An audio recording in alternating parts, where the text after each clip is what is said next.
Siya ba yung first love mo or merong ano? Ba't parang hindi siya makasagot? Siya lang ang minahal ko ng ganito. Wow! Kumingay. Naku, kumingay. Kung maingay daw. Pag-ibig parate, Vice. Kasi doon umigot ang mundo. Ikaw na ba si Mr. Right? Parang quantity mo siya sabihin off cam.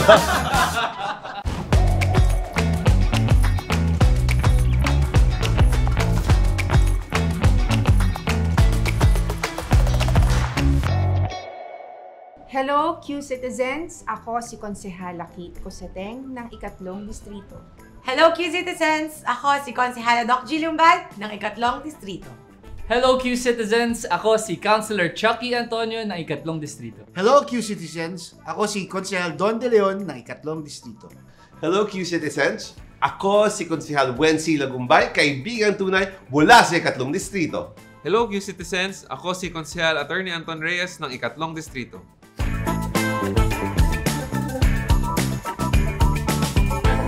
Welcome sa ating segment 1 ng Legislative Week. Kasama natin ang mga councilors ng District 3. Yay! Councilor Wency Lagumbay, Councilor Doc G. Lumbad, Councilor Chucky Antonio, Councilor Don De Leon, and Councilor Anton Reyes.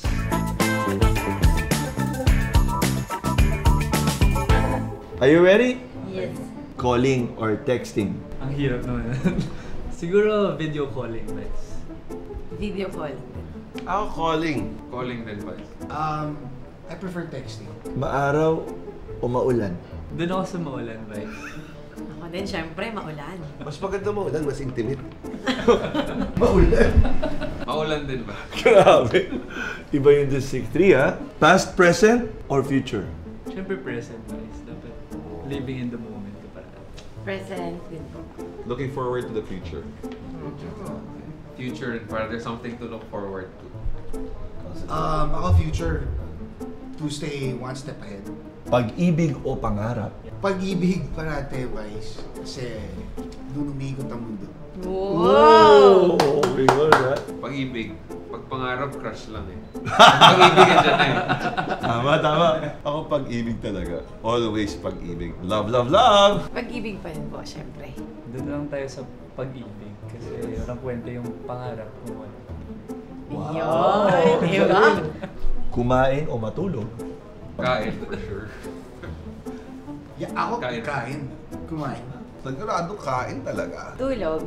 Siguro kain din, basta hindi to. Ayaw kasing kumain. Nanay kasi. Nakakatawa po eh. Ano tayo, Doc Nanay Lee? eh. Di ba po, tulog na lang. Tulog din ako, pareho tayo. Running or walking? Oh, ako walking.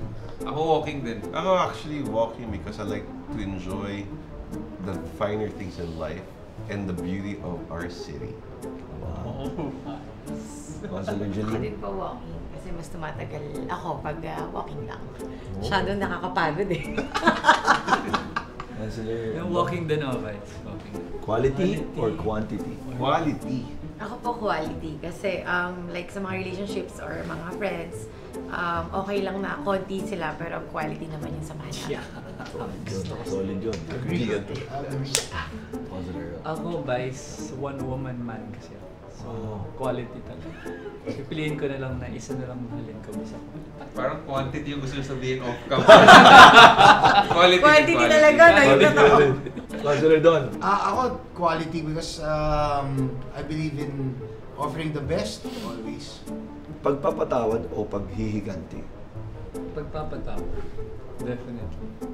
Siyempre, pagpapatawad. I always believe that kailangan talaga magpatawad. Pagpapatawad kasi Diyos nga nagpapatawad eh. So, tayo rin. Praise God, bro. Yes, ako pagpapatawad because yung paghihiganti is a burden you place upon yourself. Sa gabi o sa umaga? Siguro doon na lang ako sa... Depende sa mood eh. Sa gabi. Ano iniisip nyo? Sa gabi. Tinatanong ko kung sa gabi kayo mag-workout o Depende sa sa mood, umaga diba? kayo mag-gym. Depende po sa mood. Okay. Umaga na lang ako, guys. Hey, Doc G. Umaga. Ako kailangan gabi. Kailangan gabi. Kailangan bago Ako matulog. laging gabi. Laging gabi. Ako vice umaga. Yung anak ko kasi late natutulog eh. Ayan. Umaga lang ako. Ako gabi. Gabi pa rin because I'm a night owl. Guys, narinig nyo si Consular doon na gabi-gabi daw siya. Or araw-gabi.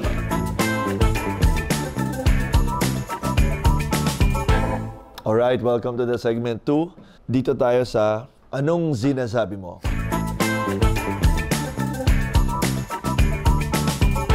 Afam. Puti. Puti, anong puti? A friendly American. So, kailangan go. A friendly American. Hindi, dapat A AF. friendly. A A friendly foreigner. A living in Manila. Hindi. A foreigner. Something Arriving Manila. in Manila. Ako, jojowain mo yung afam. Ano yun? A foreigner Assigned. Ayun ba? Hello, A foreigner assigned in Manila? Alam sa mga ganyan. Oh, yun. Okay. No. Hindi. Hindi. No. No, hindi. No daw. For the clout. Instagram. For the cloud. For the... For the For the pasikat. views. For the pasikat. For the fame. Oh, parang... Ay, Keme. May masabi. May masabi. Tema. Tema lang. Tema. Okay. ML lang. Ay, Sheesh. Kamingay. Naku, ingay. Tama rin. Kamingay. Frustration, di ba? Maingay daw. Di ba parang pag frustrated ka, sheesh. Yun. Ito, Ay, kasi... Pag frustrated ka, di ba? basketball. Sheesh. Nakashoot ako. Parang sheesh. Nahirapan? Anong sabihin to the fire? To the fire? True. Na yun. True. Totoo. Totoo. To the fire, pare. SKL. Di ba sa gold lang? Okay. Ay, grabe! Oh my gosh! Dog show. Dog show. Dinadog show mo na naman yun. Parang niloloko. okay. Niloloko. Parang Easy ba drawing yun? dati. Okay. Easy lang yun. Sesh. Session. Galing, Doc G. Okay, very good. O, Ay, the naguan. ghosting. Naguan. Nawawala. Nawawala. Sino ba nag-ghosting dito? Ghosting masakit yan. Sa District 3, walang nag-ghost. Kasi sa District 3, walang iwan. Wow, nice. Counselor Chucky. Antonio, walang ganun. Oo, ghosting masakit yan. Masakit Kaya wag yan. na wag yung gagawin yan. Kurt. Skirt. Alda? Skr. Yan, ganun. Skirt. Giving. Parang, Giving pare. parang the vibe it exudes. Slay. Slay. Yay! Okay. Di ba? Ginalingan. Galingan. Mother. Another image? Mothering. Yun yung nabutan ko. Parang ano, kunyari, si Mayor Joy, she's mothering, di ba? Iconic. Akala ko ma'am. Iconic feminine. figure. Yes. Delulu. Ay, nako. Delusional. Totoo ba? Delusional. Sinong delusional sa atin? Wala naman. Ay, wait! Wait! Hindi wait. Akala ko pinapantay mo kami. Awit sa'yo. Parang ano, awit. Hindi, awit parang... parang, Ang sama nung nangyari, awit. parang buo. Akala ko wait. Tama ka na. Wala. Tama ka na. Tama ka na, akla. Galing mo ha? Alam ko Tama ka na, Alam bakla. ka na kung Tama, ka di ba? Okay. If you know, you know. You know, you know. Okay. Hindi. Oh my God. In my honest opinion. Let's Wow. go! Okay, Oh my next. God. So much Shake hate. my head. So much hate. Shake my Diba? head. Shake my head. Tama ba? So much head. Somehow. Penny so Shake my head. much hate, ha? So much hate, diba? Shaking my SMA. Shake my head. Fresh from the bath. Wow! Grabe, favorite mo Talaga, guys. ah. Favorite ko yan. Kaya pala. Game na In the game. game. Hindi, giyang na giyang yan. Joke lang.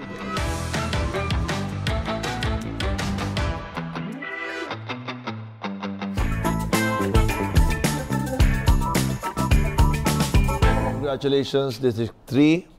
Nasa third segment na tayo.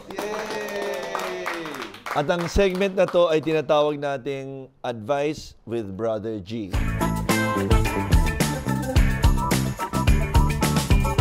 Unang question is, aside from being a counselor, ano ang pagkakakilala sa'yo ng tao or ng family mo? Kaibigang tunay. Dahil talaga sa totoo lang talaga, mahilig ako makipagkaibigan. And I like to cherish that friendship longer than until I die. Literally. So ano, hindi kaibigan na? Hindi kaibigan, but kaibigang tunay that you can rely on. That's actually my tagline. That's you. Bata ka pa gano'n na. Ever since I was a kid, mahilig talaga ako know people, make friends with people, make relationships. Maliban nga po sa pagiging doktor, syempre, ano po bang ginagawa ng doktor? Syempre, may sakit, andyan siya palagi, ready tumulong or gamutin sila. Sa pagiging Jeline Galvez, Lumbad. Hindi ko siya masabing magkaiba kasi ganun din po ako bilang anak, bilang nanay, bilang asawa, na nandyan din palagi. At kaibigan, na basta kailangan po nila at saka sobrang understanding ko palagi. Yun talaga. Never, nagagalit, oo, pero as much as possible talagang... Galit ka ba? Wow! Hindi naman. Oo. Pero as much as possible, talagang iniintindi ko lahat ng situation para... Ayun, kasi lahat naman po kailangan sa pagkakaunawaan. Yun ang key. Para maayos po lahat. Walang miscommunication. And para happy sa relationship. Ako, para sa akin, Vice, hindi ko alam exactly kung how they see me, but I can only answer based on what I think. So sa tingin ko, the way they see me, ako bilang anak, bilang kapatid, bilang partner, no, isang taong mapagmahal na ready always to show his love to them, na laging maasahan pag kailangan nila ng tulong, or someone na, you know, hindi sila iiwanan, na talagang masasabi nila sa sarili nila na sa relationship namin walang iwanan. Aside from being a counselor, I think I'm perceived as a big brother. Parang kuya parati tingin sa akin. And I've always embraced that role. Even among my peers, parang ako yung tiga-resback, tiga-sumbungan, takbuhan. In other words, I got your back. Yun, parang ganun. Because I learned that from my family, my cousins, ganun na we have each other back all the time. And I'm kind of protective of my friends, my family. Actually, Vice, yung sa akin, parang baliktad. Parang naging secondary yung pagiging counselor ko. Dahil parang for the longest time, dahil syempre bago lang din ako.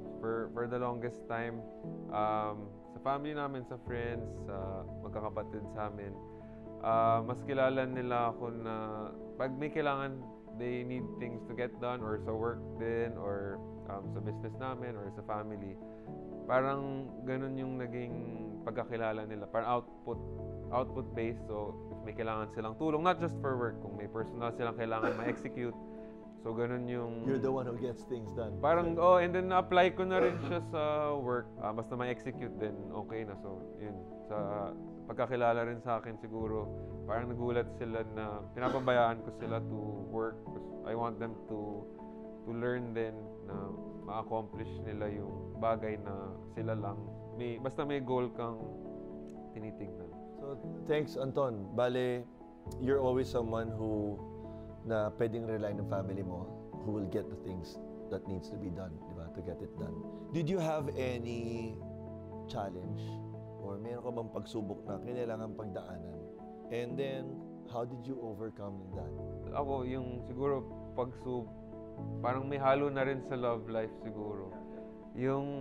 My wife na ako kasi, Vice, before kami kinasal nung 2019, 7 years na rin kami. Prior to nung engagement, nagkaroon ng point na yung napag-usapan naman yun, I think normal, kila Chucky siguro ganun napag-usapan na rin na if walang plano na magkatuluyan, baka pwedeng maghiwalay na lang at that time. So, parang dun ko naisip na yung life na hindi kasama yung wife ko siguro, mas malungkot siya than... Kasi parang at that time din, dahil nagsistart lang ako sa career, di ba? Bagong lawyer ako at that time. So bago pa lang, parang first job ko yun eh. So kakatapos lang ng 8 years ng schooling. So parang crossroads siya sa buhay na ngayon ko lang na-feel yung may income ka na, tapos may title ka pa. Nung time na doon nag-make ng decision if ready na ba mag-settle or maghiwalay. Then doon ko na-realize, Vice, na mas complete ako pag magka-family at na kahit partly hindi ko pa alam, pero looking back, buti na lang one of the best decisions na hindi na kami naghiwalay. At least may anak na kami ngayon. Actually, during the pandemic, I think everybody went through that. Fear of life, fear of losing the loved one, especially during the time that anything was uncertain. Tapos yun po yung time talaga na talagang first time natin na imagine mo, maupo ka bilang konsyal. And then hindi lahat ng buong mundo was experiencing that virus might just get anyone from your family as well. Kasi noong una, nakikita na natin na almost every day sa Facebook, puro naka-block. And then sa news lang na naririnig natin before, akala natin hindi darating sa Manila, pero apparently, nagpunta sa Manila. And then tayo, being government officials, kailangan natin na yung bumaba, tumulong sa tao. And we have homes also to go to. But of course, we had to like really do something. So talaga we just had to have faith, especially with the Lord. Of course, make sure that once you get home, you sanitize, everything. Parang lahat ng tinuro ng magulang natin na dapat magugas sa kamay, maligo, be clean, actually really helped a lot. So, for me, that was the most hardest part. Kasi nga, the virus might affect anybody, especially your loved ones. And sometimes wala kang, at the time na wala pang bakuna, talagang you have to make sure that everybody's safe because you don't want to lose a loved one. That's why, and a lot of people had problems in terms mentally. Kaya sabi nga natin, kaya nauso kagad yung aside, magagang na-strengthen yung Bible study. Kaya napakasalamat ako kay Pastor Amir that he was, Brother Amir, talaga, honestly, siya yung tao na talagang pinalakas niya yung loob namin during the time of the pandemic, giving us words of the Lord to always have faith.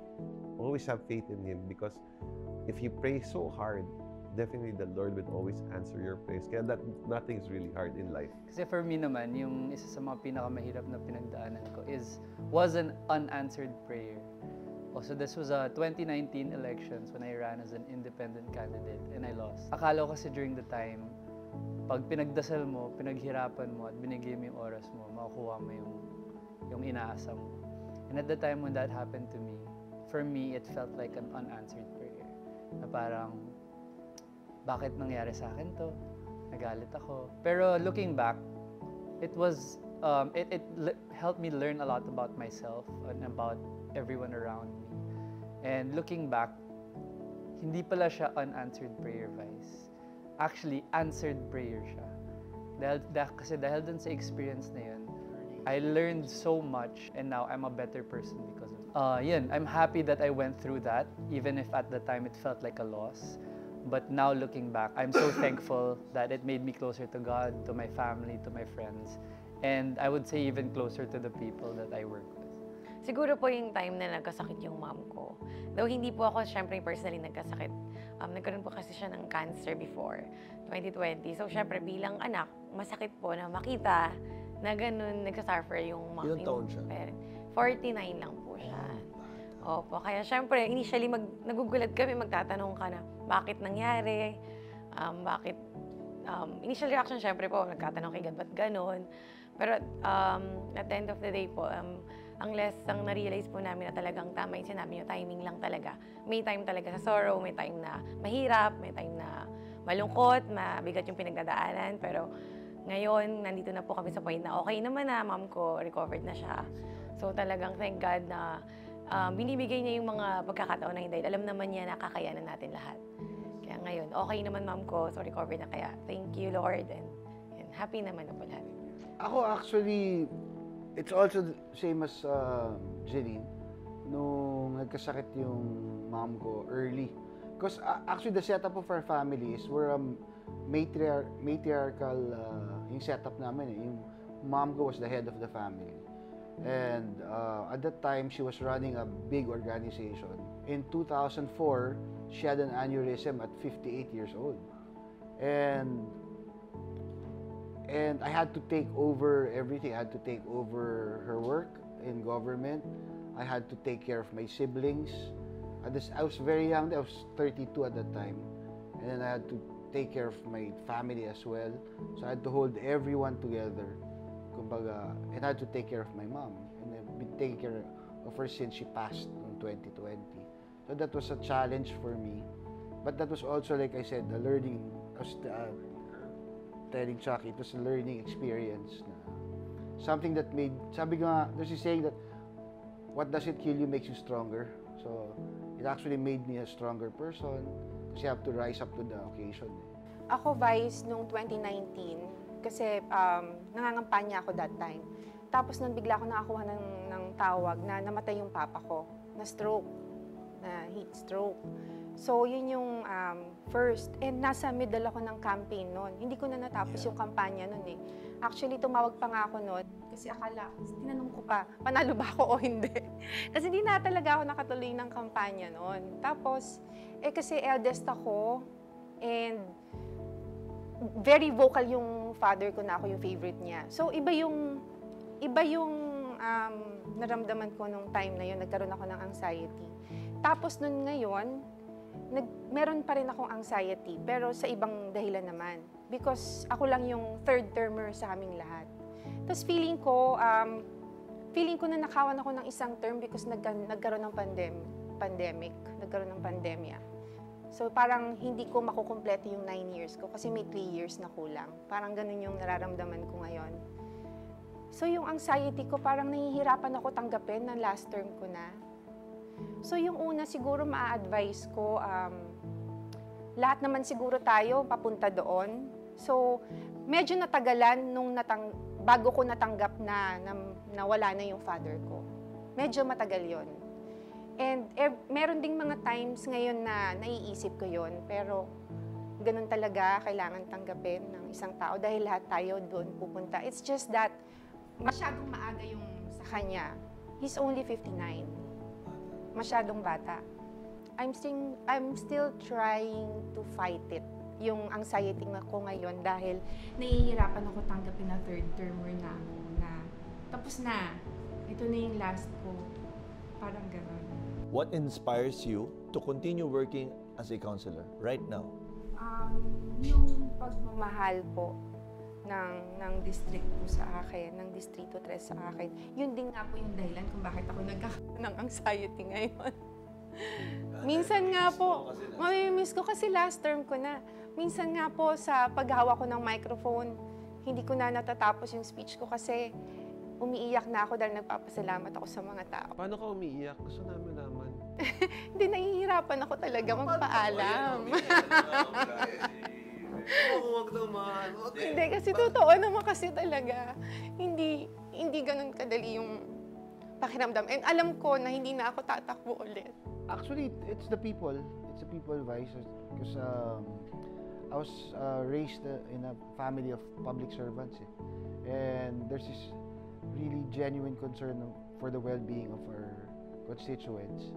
And that's what drives me because I'm able to make a difference in their lives, na nakakatulong po tayo at napapabuti natin yung buhay ng mga kasama natin. That by itself is inspiration enough. And also, what inspires me are my kids, because I want to be a good example to them. I want to show them na pag gumawa ka ng tama, gumawa ka ng kabutihan, that is enough fulfillment para masabi mong you've led a good life. Ako, Vice, you know that lagi naman sinasabi, I'm one of the senior counselors here because I really started very young. I started as CSKs, and I come from a family of actually public servants ever since. And one thing that I am sure of, and one thing that I've learned from my grandfather and my dad, is always to do good to people.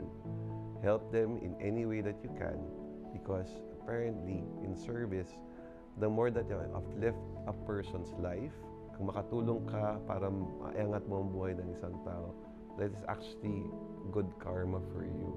And that's what makes my job easy, because I like to help people. And I get inspired more if I see that there are changes in their lives. Kung dati nga sinasabi nila, ako po, ang kabataan po ang pag-asa ng bayan, now I'm doing it as a public servant, as a counselor. And that is why, kahit as long as makatulong ako sa tao, it's very fulfilling for me. And I know that the things that I do, especially for our district and also for our city, kumbaga, I know with your help, with Mayor Joy's help, I know we can achieve more, because ang line of thinking natin talaga is service to the people at the fullest. And with God's help, I know we can all make a difference for it. For me po, Vice, siguro po yung mga tao po, ang sarap po kasi sa feeling talaga, fulfilling po talaga na alam mo, nakakatulong ka, nakapagbigay ka ng serbisyo, lalo na po sa mga nangangailangan.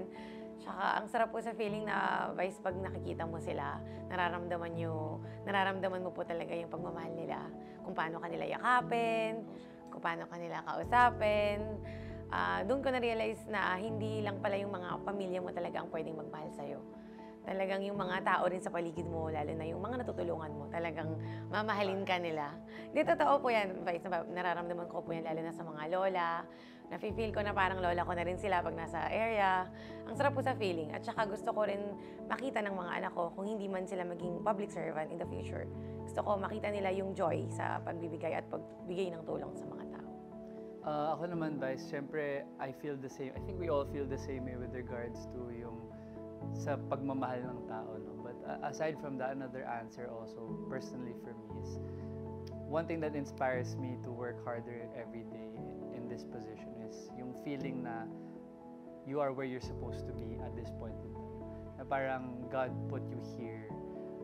For me at least, feeling ko kasi part of next generation of public servants. It's because feeling there has to be, you know, next generation na that will learn from people who came before us and add certain values that are coming from the new generation. Kumbaga, dadagdagan yung kagalingan ng mga nauna po sa amin. Siguro, dahil syempre same kami nila, Doc, nila, tsaka na first term, kay Vice and si Don, di ba nakasabay niya dad ko. So pag umiikot kasi ako ngayon na pag nakakausap ko yung mga tao, syempre hindi naman yung first reaction nila is about me, di ba? So ang sasabihin nila parang, ito ako yung natulungan ng dad mo, or kami yung mga unang, yung sa medicine program pa ng dad ko ever since, parang kami yung mga una. So na-inspire ako na, parang tagal na, di ba Vice, 2010 pa kayo nagsimula. Ngayon 2024 na, naalala nila yung things 2010, 2011, hanggang ngayon parang the people na natulungan nyo. So I guess ganun din sa inyo, Vice. Siguro pag sa anak nyo or sa pag umikot sila, nakaka-inspire kasi na after more than a decade, naalala nila yung simple things, or na nakasama nila yung dad ko, or nakasama nila yung mga kamag-anak namin. So gusto ko rin sana, kaya ako pinagbubutihan ko talaga I continue to work hard para in the future din yung pag maalala ng tao na kahit hindi na ako yung public servant, or 'di ba, pag maalala nila kami yung mga ng mga Reyes ganito. So it's very inspiring to leave something na people will remember for a long time. How did you know you were in the right career? Parang ever since nung nasa college, pwede mo mag-backstory konti, Vice, para may context. Nung nasa college din kasi ako, hindi ko rin balak maging lawyer before. Parang gusto ko sana mag-join na lang ng business. Parang hindi rin ako interested sa politics noon. And then, at that time, third year college ako, or pag-graduate, naging konsehal yung dad ko. Then, nung fourth year ako, again, crossroads din siguro sa buhay and Vice. Hindi ko alam kung mag-work ba, or mag-business, or mag-further studies. So, nag-exam lang ako sa law school to check kung, parang kung pumasa, edi para sa'yo. Kung hindi, di hanap ng iba. Then, awa ng Diyos pumasa, then sabi ko, baka yun yung, edi try, then natapos na rin. So, siguro with regards to the question na kung nasa tama, hindi mo kasi pinagpaplanuhan lahat, Vice. Ako ganun ang tingin ko. Kahit na gusto ko maging ganito at a certain age, hindi mo sigurado na ma-achieve mo. So, I don't wanna make the same mistake as my younger self na hindi ako magli-live in the moment. Titignan ko na naman how will I be in 5 years, 3 years. So, siguro yung where we are now is, nasabi ata to ni Chucky kanina, is where we're supposed to be. So yung pagiging konsehal is at this age, at this time, I guess siguro yun yung plan for me. It's where I'm supposed to be, not practicing or not being in business or not being somewhere else. So I'm trying to live in this moment na gawin yung best para mali yung ground for the future siguro, or kung ano man yung plan ng Diyos para sa but my focus is to live in this moment para hindi ko na i-advise yung 2024 self ko na hindi ako naka-live in the moment. Yung akin kasi medyo planado, guys. So, grade school, inuutusan ko yung mga kapatid ko na gumawa ng vote because magra-run ako ng student council president. And so I won. So after that, hindi na ako nawala. Palagi ako tumatakbo sa school. So parang hindi na surprise sa akin na nung nalaman ko na may vacancy sa Valenzuela City. Doon po kasi ako lumaki. Tumakbo ako agad for councilor. Tapos yun na, tuloy-tuloy na. Vice. Ang regret ko lang talaga is every time na nagkakaroon ako ng pagkakataon na to run for a higher position, hindi ako tumatakbo. Dahil yun nga yung sinabi ko kanina, palaging iniisip ko hindi ako sigurado. Dapat pala tinake ko yung risk. Ako? Simula bata pa, alam ko naman talaga kung ano magiging buhay ko. Maging public servant talaga eh. Yun naman talaga eh, because as I said, galing ako sa pamilya ng public servants. And I grew up in a place wherein a lot of people come to our house asking for help. And sabi nga sa akin, kung kaya mo tumulong in any small, even in your smallest way, do help people. Because I know it would be something that will be fulfilling. And that is why, even at a young age, I know I will be in public service. And that's why I love this job. And I would do anything in order to help people. That's my goal in life. Alam mo, same as Wency, I come from a long line of public servants, Vice. From my great-grandfather to my grandfather, who was mayor of Vigan, Governor of Ilocos. I actually started in public service very young. At 26 years old, I was already working for the government in various capacities. So hindi po naputol yun from 26 years old hanggang ngayon.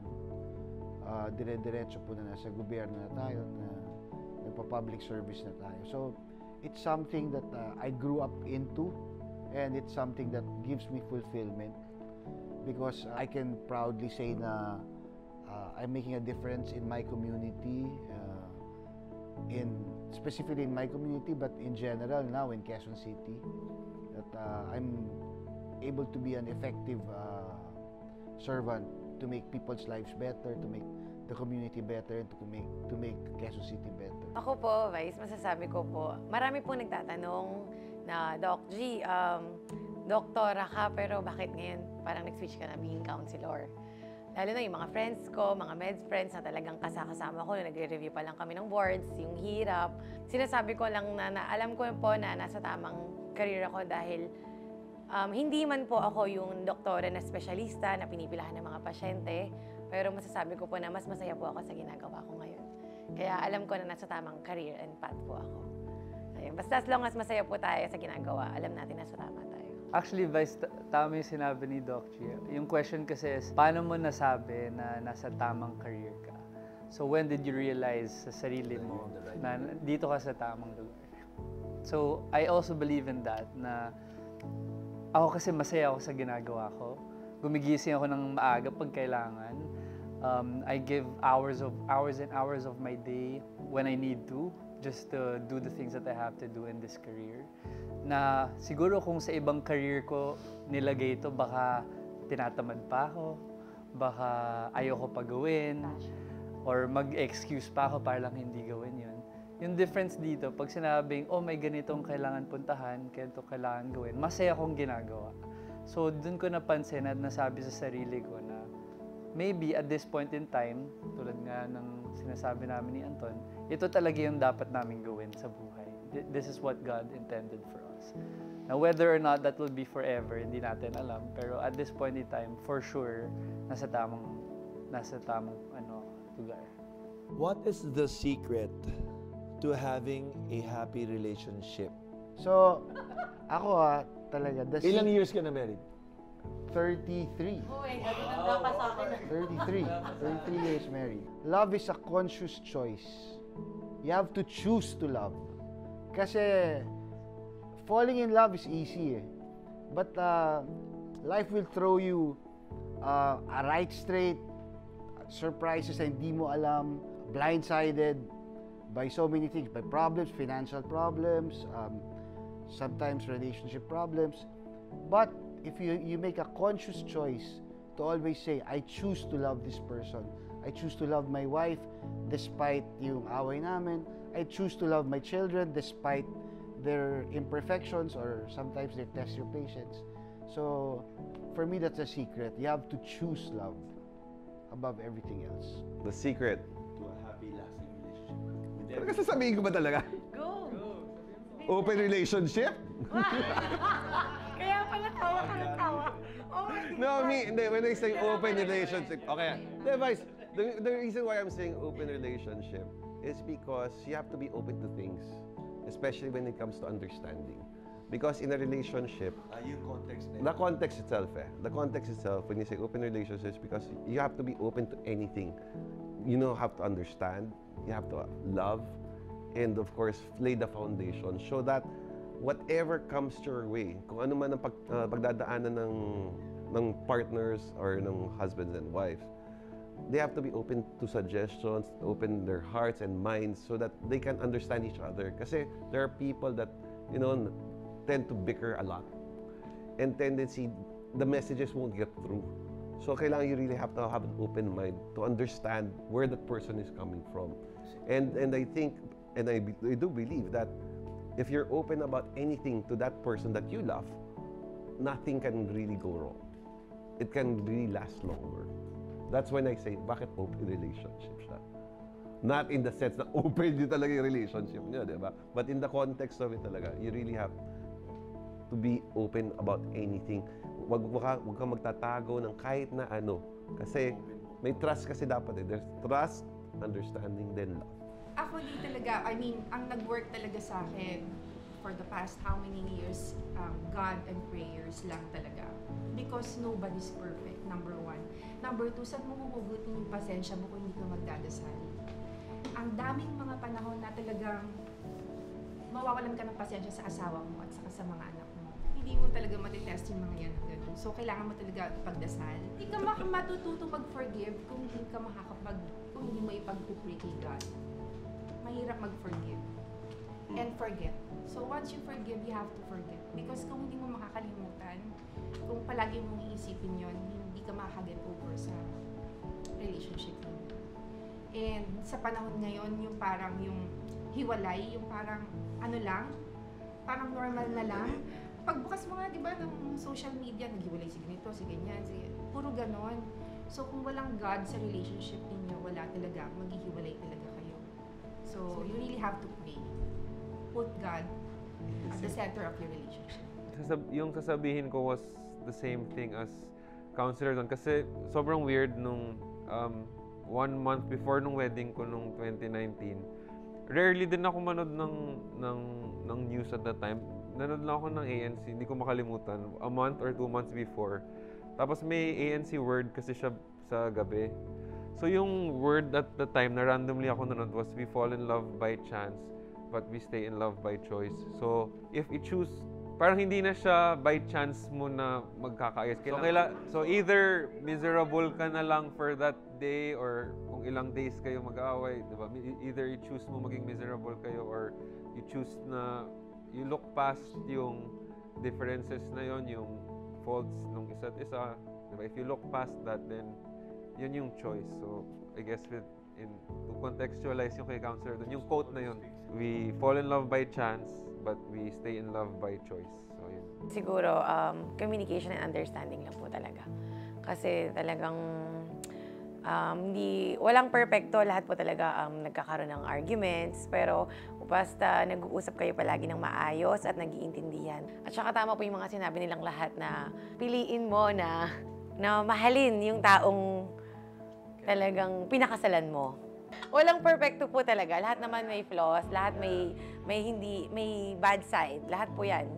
Wala po namang, 'di ba? Lahat tayo dito. So, talagang kahit anong flaws, kahit anong pagkakamali, kailangan mo tanggapin kasi pinili mo siya, minahal mo siya. So, yun. Panindigan po natin 'yun. Loving as a choice and communication and all that. But I also believe na kailangan lahat 'yun kasama. Hindi pwedeng isang thing lang. So, I think that the secret to a lasting relationship is a continuous effort to have all of these things in play. Na araw-araw, it's gonna be something different. It's gonna be a communication issue. It's It's gonna be a choice issue. It's gonna be a God issue. So yung conscious thinking na every day it will be different and every day you want to make it work. So I think that will be the secret to last. The most valuable relationship that I had that really helps me, that I have right now, that I want to keep on holding on to is my relationship with God. Kasi, and it starts with a choice. Katulad ng sinabi mo, Counselor Don, you don't just love someone you have to choose. And yung relationship with God, it's just not, hindi lang siya relationship na parang, okay, ikaw, Diyos ng buhay ko. Hindi, you have to choose to love God. And when you choose to do that, that means na kinukommit mo talaga yung sarili mo sa Kanya. Just like how you commit yourself to someone that you love. When that starts, na parang you choose to love God, diyan na nagsisimula yung sinabi mo kanina, bro, commitment, di ba?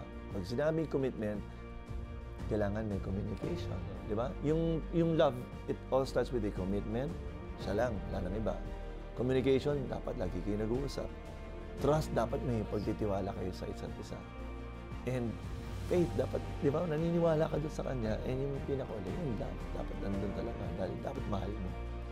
And yun yung, hopefully, sa mga viewers natin, I hope yung matutunan nyo yung mga shinare ng mga counselors natin. Yung shinare din natin na love really starts with a choice. And the ultimate secret to have a happy, long-lasting relationship with your family, friends, loved ones, or spouse is putting Christ in the center. Loving God first. Right? Actually, nakita ko yung development sa Araneta Center. Galing, no? Oo nga, ang ganda lang. From 10 years ago, ibang-iba. Actually, Wensi, nung kabataan namin, ni Antonio. Kabataan talaga ninyo, ha? Favorite namin pasyalan is Eastwood. Basta bar, Wensi Lagumbay siya. The youngest. I'm the youngest here. Ang pangarap ko sa ating distrito ay mas maging empowered yung ating mga kadistrito, mas aware sila sa kanilang mga karapatan. Ang pangarap ko sa ating distrito, mas lalong maging safe ang ating lugar at makapaglakad ng free ang mga kababaihan.